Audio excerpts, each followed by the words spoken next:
ezulwini. Ngekuhambisana nemkhosi wekugubha iminyaka lengu-40 ingwenyama yathatha bukhosi kanye neminyaka lengu-58 ingwenyama yatalwa umsakazo wetithombe iEswatini TV uhlelele babukeli balomsakazo kuleli nangephandle ukuthi balandzele kusakatwa kwalomkhosi bukhoma. Estudio sesinemphathi walomsakazo umlamuli Dlamini lotawatisa bona babukeli ngalohlelo sikuvusele inkosi sikwemukele etindzabeni takusihlwa. Engabe inkosi ungamchazela yini umbukeli ngalokho kwenteka kulomsakazo kulembela sonto lenkulu eSwatini ngekubambisana na DStv Africa. Siyavusela Dlamini kunene.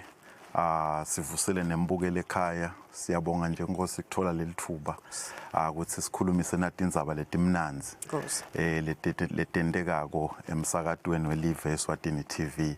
Njengoba sokuvedile ke inkosi sitobika nje sivene ukuthi ngekubanjiswa induna yelitiko Honorable Minister Savana nekubanjiswa director wa Multi Choice eSwatini Multi Choice Africa. So uvumile ukuthi ichannel yemaswati eSwatini TV ingene ibonwe icontinent yonke through sona lesigubhu sa DStv. Kushothi nje DStv uvume Dlamini kunene ukuthi le channel ivuleke ngalo lesihlanu.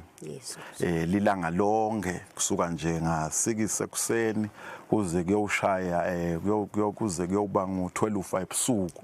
Itabe ivuleke ilanga lonke le channel ngalelo langa kuthi lonke eliswati nawo wonke lokhona eAfrica akwadi ukuthi abone lomkhosi lomkhulu kangaka welive wekuselebrate lapho khona live licelebrate khona noma libonga khona buholi bengwenyama lese bube mashumi lamane solihola sive semaswati ngenhlakanipho na Multi Choice ke angikusho lokhu inkosi na Multi Choice tena simbikela wathi naye awu inkosi vele seyinkosi yemhlaba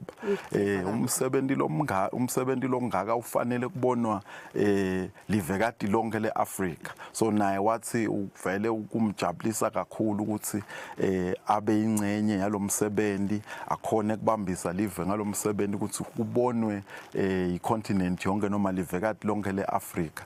So nguloko nje Dlamini kunene kuqhubeka nje sibongele nelive lokuhlelo kungaka selitawubonwa libonwe ngaphandle kwalama borders ethu. Sibonge nayo ingwenyama nebuholi bayo kuthi nasiya siyongconcotha sicelela tindzaba leti njengaleti inkapani tikwati kusheshe divule tandla ngoba ingwenyama idlala elichaza lelikhulu eveni nakulo lonke livekati leAfrica.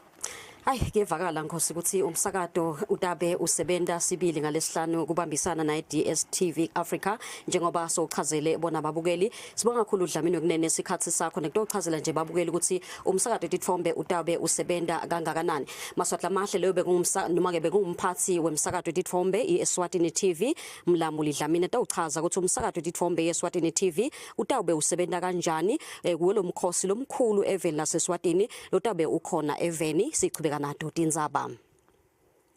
Kanti ke maswatla mahle lesikhathi samanje sitawuthatha likhefu.